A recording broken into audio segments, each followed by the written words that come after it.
Can the New Orleans Saints stop Jalen Hurts? And can the Philadelphia Eagles stop anyone?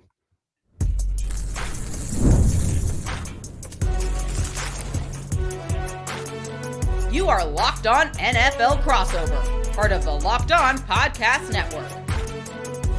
Your team every day. What's going on, everybody, and welcome into this Crossover Thursday edition of Locked On Eagles and Locked On Saints. We appreciate you very much for being here with us. We are your hosts today, Gino Camilleri from over at Locked On Eagles, myself, Ross Jackson, over at Locked On Saints, here to break down this big time matchup. We're going to break down, taking a look at what each of these teams needs to do to get a win, how it is that they present a unique challenge for one another. We'll take a look at the Saints' perspective in terms of trying to contain Jalen Hurts, while we take a look at the Eagles' perspective of trying to contain, well, just about anybody. It's going to be a big test for both of these teams. So we're going to be breaking it all down here. We appreciate you very much for making us your first listen and for being an everydayer on Locked On Eagles or Locked On Saints, both a proud part of the Locked On Podcast Network, your team every day. In today's episode, this Crossover Thursday, as well as all of our Crossover Thursdays across the NFL or across the Locked On Podcast Network, brought to you by our friends over at Prize Picks. Go to prizepicks.com/LockedOnNFL and use promo code in all lowercase LockedOnNFL to get $50 instantly when you play $5. Gino, Philadelphia Eagles coming to town here to the Bayou to take on the New Orleans Saints on Sunday. Let's kick things off with what I take to be the biggest question around the Philadelphia Eagles right now, and it centers around the defense. This is one of those things that if you look back a couple years ago, Ross, there was a game that happened in the Superdome between the Philadelphia Eagles and the New Orleans Saints, and the Saints won by a few points, and I remember Malcolm Jenkins pointing a certain gesture towards the sideline in that game. And the feeling coming out of Philadelphia is, can you stop a New Orleans Saints team who has scored a point on every single offensive drive that they have had? And the Philadelphia Eagles defense right now can't stop the run. The secondary has been better. But if you can't stop the run and you're allowing over 300 yards in the first 2 weeks, and now Alvin Kamara is the guy that you have to stop, the Philadelphia Eagles have to find a way to stop sinking this ship before it goes down with the Titanic. Yeah, it was Alvin Kamara, of course, who caught that infamous for Philly fans touchdown that led to that gesture from Malcolm Jenkins to Sean Payton. Yeah, I mean, that sounds like it's a huge concern. Kind of flips on the other side here in terms of what it is that we expected from the Philadelphia Eagles that invested so much on the defensive side, that still has Vic Fangio, one of, if not the best defensive mind in the NFL. So there's obviously still some opportunity there for this team to get better on that side of the football. But I assume the New Orleans Saints are going to present a pretty unique challenge there, being a team that has rushed for over 300, or exactly, sorry, not for over, but has rushed for 370 yards in their first two games. And I think that's the exact type of game plan that the Saints are going to want to attack the Eagles defense with. And if you look at what Atlanta did and what Green Bay tried to do, it all kind of stems from having one of the better running backs in the league, allowing your offense to play ahead of the sticks, which then puts the Eagles defense in this situation where they're not great at defending play action. They're not great at defending the run. And now you have to worry about arguably one of the best deep threats in the league in Rashid Shaheed coming to town. And that's one of the things I don't think the Eagles have faced, is that downfield explosive element. So if you can't stop things underneath in this cover six world with Vic Fangio against the run, it's going to allow Derek Carr to open things up deep. But good thing is Quinyon Mitchell and Darius Slay have been two of the better players for this team. It seems like the Chauncey Gardner-Johnson, invest in him, let him go, bring him back for a lower cost, seems to work. And hey, a familiar face in New Orleans, Zach Bond is turning into quite the football player in Philadelphia. Yeah, a couple of revenge games on the way between those two guys. I want Saints fans to remember, too, that the 70-yard one-play scoring touchdown last week against the Dallas Cowboys was against the cover six. You're going to see a lot of that when it comes to this Philadelphia Eagles Vic Fangio defense. Doesn't mean that they're going to have the perfect play called every time, but definitely something the New Orleans Saints have found some success against. We'll see if that continues with Rashid Shaheed. Real quick, before we flip over to the offensive side, Gino, I got to know, like, is everyone pumped for the revenge game opportunity here between when it comes to Gardner Johnson and Bond, or is the expectation a little bit different around that? Chauncey Gardner-Johnson is a one-of-one getting under your skin type of guy, and I'm sure 100%. he cannot wait to come back to the Superdome. I'm sure the fans are going to try to embrace him, but I'm sure he's going to make up some story to get under the fan skin just to give himself that edge. And he's that Yeah. type of player, though. If you look at one of the biggest plays for the Eagles last week, it was him coming downhill, filling the gap, stopping Bijan Robinson on a big fourth down. I think New Orleans Saints fans know exactly what this guy brings. He brings the juice. And in that building, when it's going to be so loud, you're going to have to find a way to subdue them one way or another. I think CGJ is going to try and make a big play. And he hasn't been able to take the ball away from a fumble or an interception perspective. And that was his calling card a couple years ago. Yeah. Need to get back to that if they want to stop this team. I can't even believe I'm saying it out loud, Ross, that they've scored on every offensive drive. We're not talking about like Tom Brady here. We're talking about Derek Carr and the Saints, man. This is impressive. Hard to tell the difference right now, man. Very hard to tell the difference. Derek Carr's name is up there on all those lists and places where we maybe never thought we would see Derek Carr's name, but yet here we are at the beginning of the season. Very glad that they picked up that flag for CJ2 after that great stop that you were talking about, because that there was a reason for that. All right, let's flip over to the offensive side. Biggest story for the Philadelphia Eagles offense. What are you looking for there? We know Devontae Smith. We know Saquon Barkley. But the guy who had the most targets outside of those two was Britton Covey last week. Yeah. And I'm sure Saints fans are like, who on earth is Britton Covey? And that's exactly how Britton Covey should be used for the Eagles. He's our punt return extraordinaire, but he was used in this offense way more than they needed him to. They acquired Jahan Dotson. They still have Dallas Goedert in the building, but Dallas Goedert only had 2 targets until the final drive in the fourth quarter. That has to change. Jahan Dotson had a lone touch in the first quarter. That has to change. A.J. Brown more than likely won't be playing in this game yet again. We know the star that Saquon is. We know who Devontae Smith is. But Kellen Moore, how can you start to spread the ball around? Because one of the things that helped the Eagles get to 34 points in week 1 against Green Bay was that they were able to distribute it to those playmakers outside of the big 3. Because just like a basketball team, we always say on our show, you got to find your Jamal Crawford, that 6 man that can hit the corner 3. Yeah. The Eagles did not have that last week.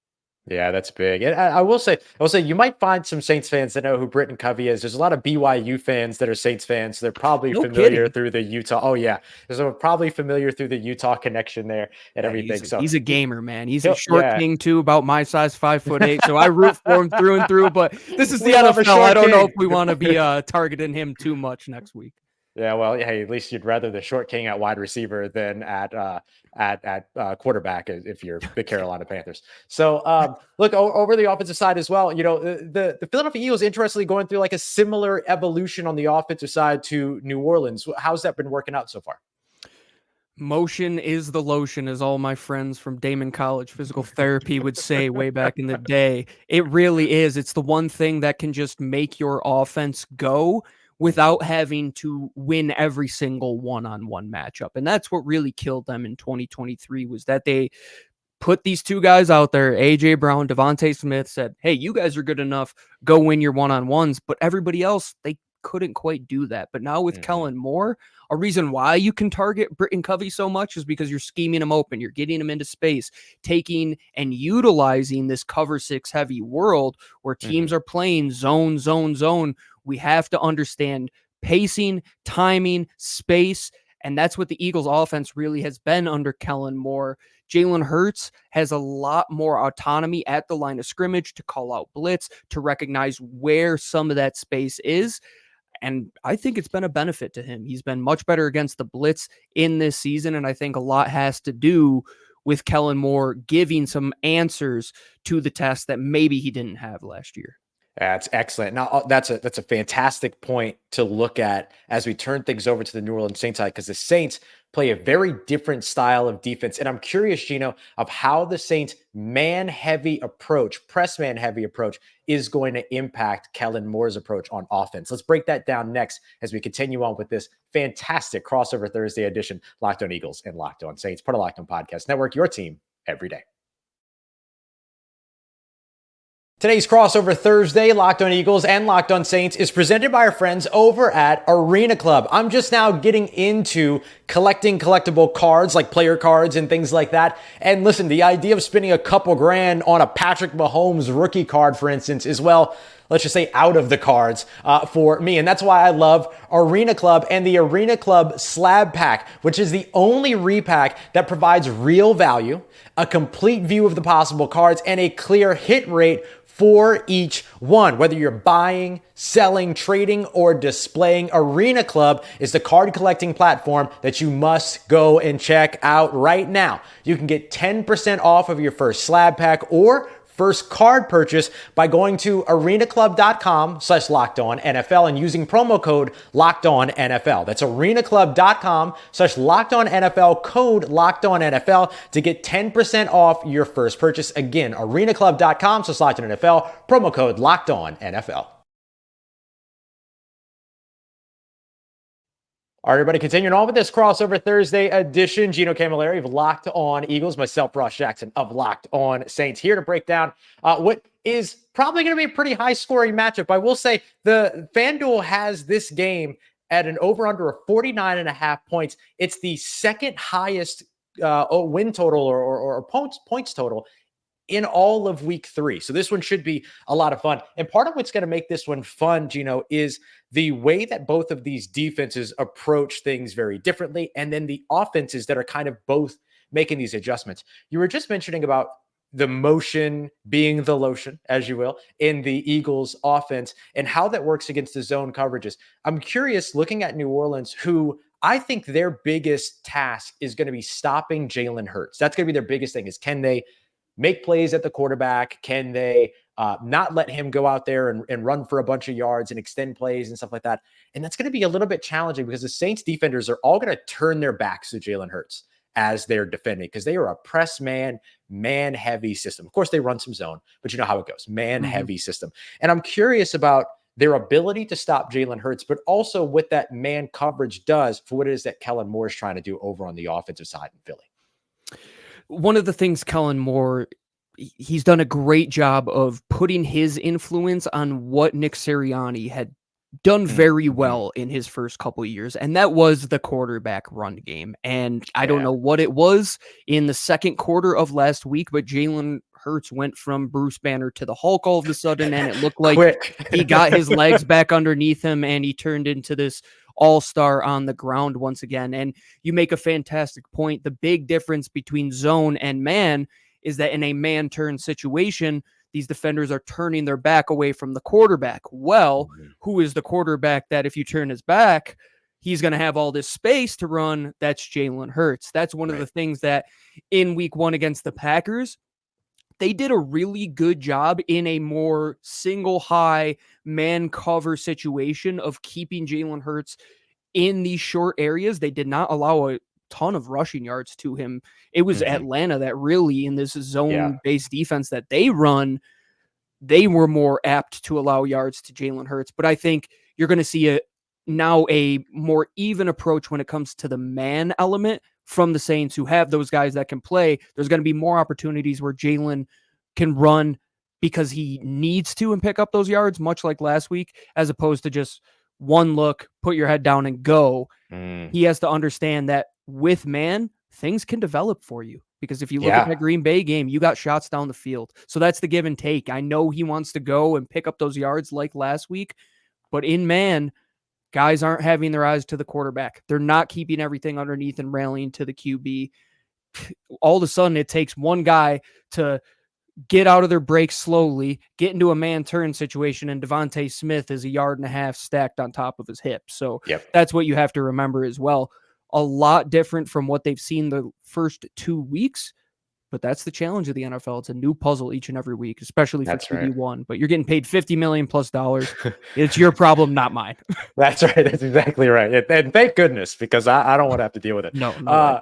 But the other part too, that's like very different that New Orleans does that maybe Green Bay and Atlanta didn't bring to the table, was that New Orleans blitzes almost 25% of the time over on the defensive side. So you mentioned how strong Jalen Hurts has been against the blitz at the beginning of this season. So I'm curious to see if the Saints are going to kind of tempt that back a little bit. And look, they've got a guy on their defensive line now that is familiar with Jalen Hurts, that's familiar with Kellen Moore to an extent, having played in the NFC East, Chase Young. And so I'm curious how much he's whispering in the ears of Dennis Allen and, some of these other defenders saying, like, don't let him get outside those numbers. Like, don't let him get the sideline on you. Mm-hmm. Don't let him do that. And so one of the biggest things that New Orleans' defense has struggled with, it almost feels like year after year after year, Gino, is when it comes to these mobile quarterbacks. And we saw a little bit of it against Bryce Young week 1 from the Saints, is that they just struggle to finish plays when they get to that quarterback. Bringing the quarterback down has been the tricky part. The Saints kind of counteracted that last week,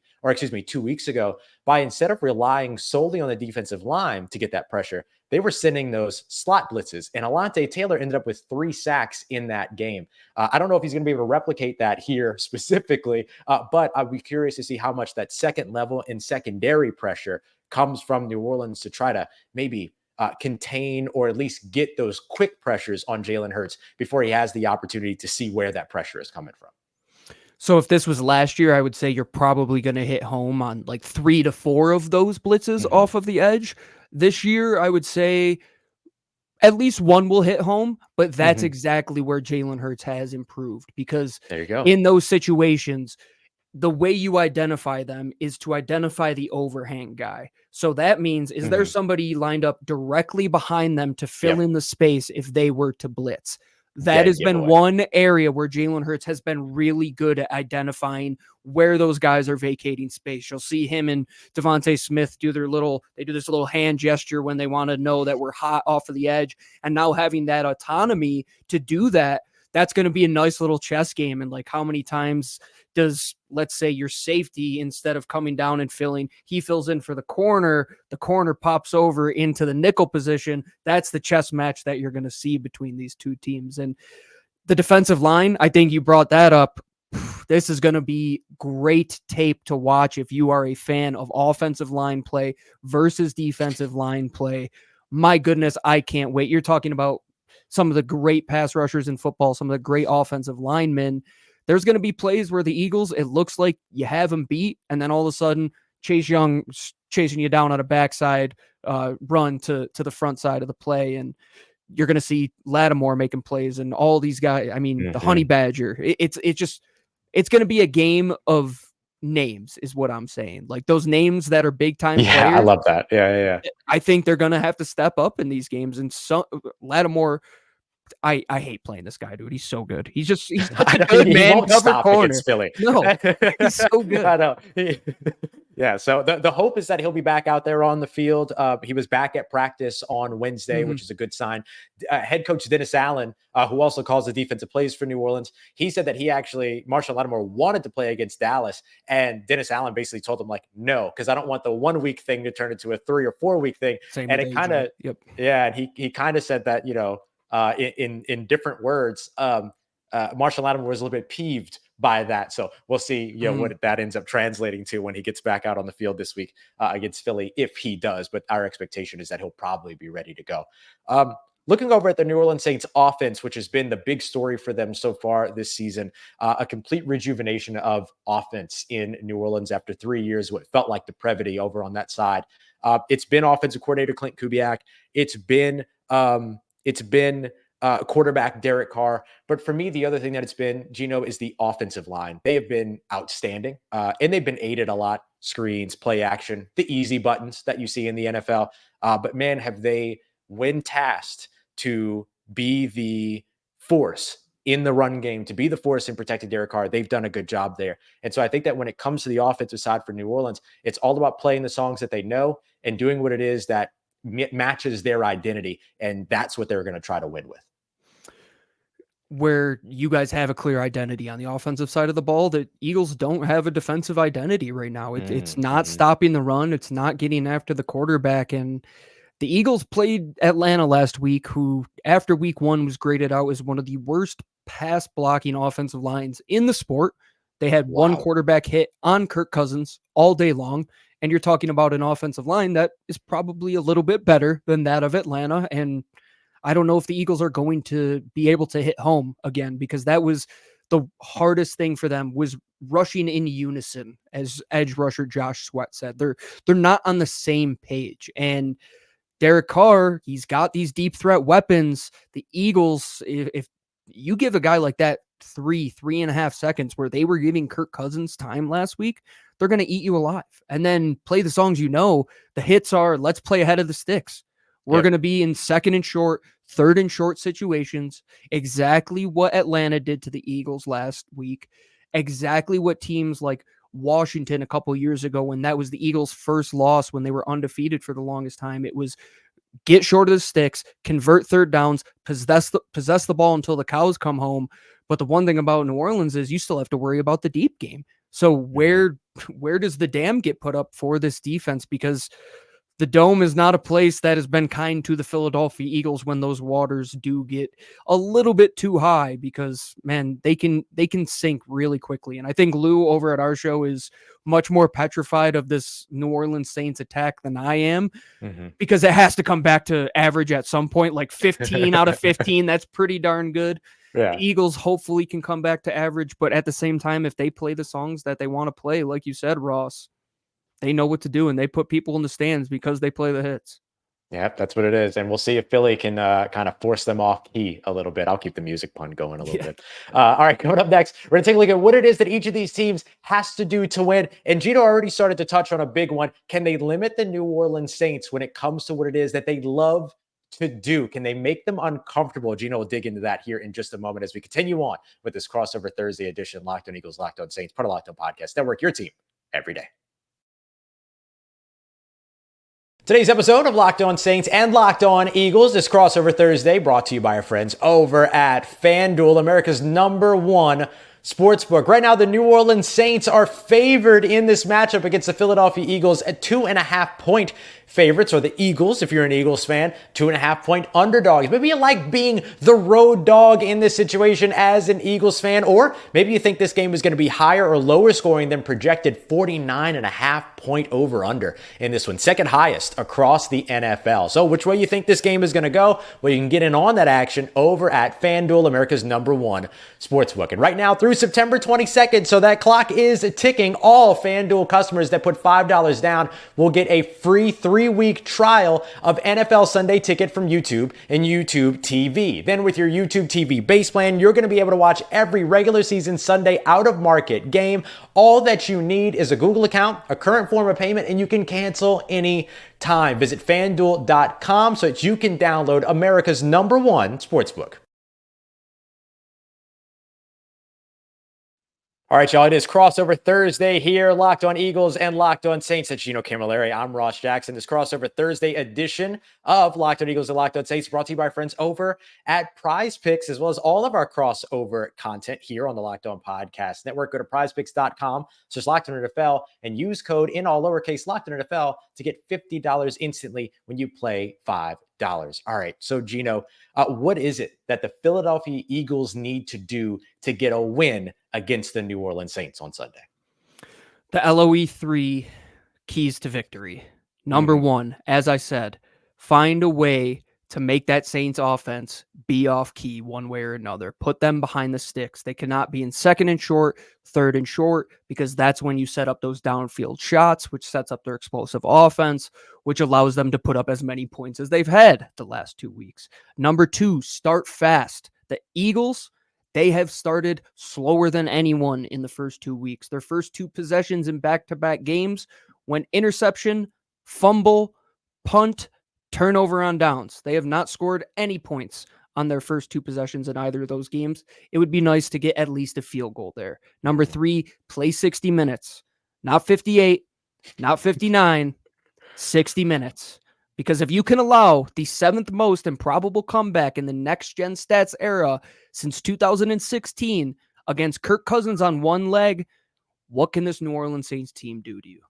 That's big. That's big. And look, that I love your first 2 there in particular. They stand out to me because of how much they relate to one another, right? Like the New Orleans Saints in the first 2 games, as you highlighted, 15 straight possessions with their first team defense on the field, scoring points, right? And that included 6 of 6 to start against Dallas on touchdowns in AT&T Stadium. And so the Saints all of a sudden And Gino, this has not been the case in New Orleans for the past, I'll say, about 3 years. They have not been a fast start offense. They have been a late push offense as of late. And all of a sudden that has changed under offensive coordinator Clint Kubiak. Derek Carr playing at a whole nother level right now. And so, yeah, I think that like that making them play from behind the sticks, giving them those 3rd and longs, which I don't think the Saints saw a 3rd and long last week against Dallas until I believe it was the 4th quarter. And it was like a 3rd and 12. So it was a considerable 3rd and long at that point. But there's that. And then coupled with Philly struggles early on, like there's an opportunity here for New Orleans to continue to open up an early lead, which has really propelled them over the course of the past 2 weeks. So the only team in the NFL, I believe right now, that has not trailed in a game so far through the first couple of weeks. So I think that those are huge. I love those highlights from you. And you have to start fast, especially if it's going to be a shootout, Ross, because if you can go 6 straight possessions of getting touchdowns, even if half of them are touchdowns, half of them are field goals, you're still talking about 30 points. And that's a good offense in the NFL. And we've talked about at Locked On Eagles, 35 points should be what this Eagles offense aspires to be each and every week. They were a point off of that week 1. Last week got a little slow. But one of the things that in my mind is head scratching with the Saints, the amount of offensive touchdowns in the sport is down dramatically over the last few years. It's and New insane. Orleans is still putting up an egregious amount of touchdowns. It does not make any sense. It's such an outlier. And that's one of the reasons why we're all kind of watching and going like, okay, so when does it settle down and what does it settle down to? Because I think everyone's accepted like, okay, 3 straight games of 40 plus points. If you go back to week 18 of the 2023 season, this is abnormal. At some point, it's got to settle down to, but exactly what it settles down to could still be winning football for New Orleans. We just kind of have to see what that's going to be. So I love that. So yours is the LOE 3 over there at Locked On Eagles. I'm going to give you 3 of my Jackson 5, which is what mine are over at Locked On Saints. So we both have a lot of fun. So number 1 for me is stopping the run and making plays at the quarterback. If they don't do this, the Saints will probably end up like very close to, if not losing this game. Like this is the spoiler for New Orleans, is if they don't do that. That's why that's number 1 to me. I have a lot of faith in New Orleans. I picked New Orleans for this game, all that kind of stuff. I think that they're like on a roll and it's going to continue here. But that's the big key for me in terms of what can decimate New Orleans' hopes of going 3-0 for this one. Number 2 for me is keeping and playing to their offensive identity, as we were just discussing. There's no need to complicate things here. Just do the things that work. They line up in a lot of 12 personnel. They love their 2 tight ends. They use a lot of 21 as well, which would be 2 running backs, and they dabble, I'll say, in 3 wide receiver sets. But for the most part, what they want to do is run the football, win with their offensive line in the trenches, give help to their offensive line with their very multiple tight ends, multiple in that they can do a lot of different things. I'll say versatile tight ends is probably more appropriate. And then, as you mentioned before, threaten deep with 2 sub-4-4 guys. That's what they want to do as an offense. That's what they'll need to do as an offense. And then finally, I think number 3 for me is stealing a possession or a score. That could be a special teams touchdown. That could be a defense, creating some turnovers, things like that. I think that will allow you to get off to a fast start. One thing I said on the crossover last week to host Aaron Freeman is that with those 2 veteran safeties they have there in Atlanta, those guys that love to play with their eyes to the quarterback and almost like this poacher hunter type of role, the Eagles got 2 guys this week that you're going to have to worry about as well. The Saints have some good safeties. So if you want some opportunities to make plays on the football, Jalen Hurts has been better in the last week throwing the ball, but he still has some balls where you're like, oh, the defender could make a play on that if your wide receiver didn't play cornerback for a second. But it is not great in Philadelphia right now, but I think it goes back to your first point. You have to make plays on Saquon Barkley and Jalen Hurts, because what they did last week, if you look at that 3rd down drop and you look at the interception to Jalen Hurts in a vacuum, yes, it's rough. But to get them to that point where they almost won that football game after a 17-play, 70-yard, 9.5-minute drive to basically grind that game out, it came on the back of Saquon Barkley and Jalen Hurts. Even as badly as their coaches coached, sometimes talent is what you need in the NFL. Yeah. I think this one is going to be close. Like you said, I think the average has to come back down to the middle some point for the Saints. But I think that one big explosive touchdown could be the difference. Like Shaheed can cook, man. He might be the best in the league right now doing that. Gino, I think you and I both preach that because I'm sure I've heard you say this before over in Locked On Eagles, but the game in the NFL, particularly against two good teams, comes down to one or two plays. Oh, One or it two plays always makes a does. difference, right? Absolutely. And I think that's exactly what we end up seeing in this matchup for sure. And it's going to be an exciting one, man. I can't wait for this one. It's going to be a blast.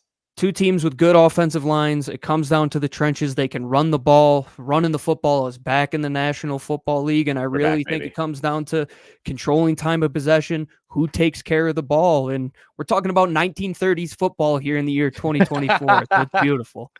I love it. I absolutely love it. All right, y'all. Well, if you want to keep up with more of what's going on around the Eagles and around the Saints, make sure you're tuning in to Locked On Eagles and Locked On Saints every day. No fluff, nothing else, just Eagles talk with Locked On Eagles, Saints talk with Locked On Saints. We both have Friday episodes with kind of a final preview going into this game. And if you want more NFL content, don't forget, as you made us your first listen, to make your second listen Locked On NFL. You got Tony Rowland over there giving you that double shot of daily espresso of NFL talk in the morning, and then Tony Wiggins in the barbershop wrapping it up for you later on in the afternoon. For Gino Camilleri, I am Ross Jackson. We appreciate you so much for making us your first listen, for making us a part of your day and a part of your routine, and being here with us today on Locked On Eagles and Locked On Saints, proud part of the Locked On Podcast Network, your team every day.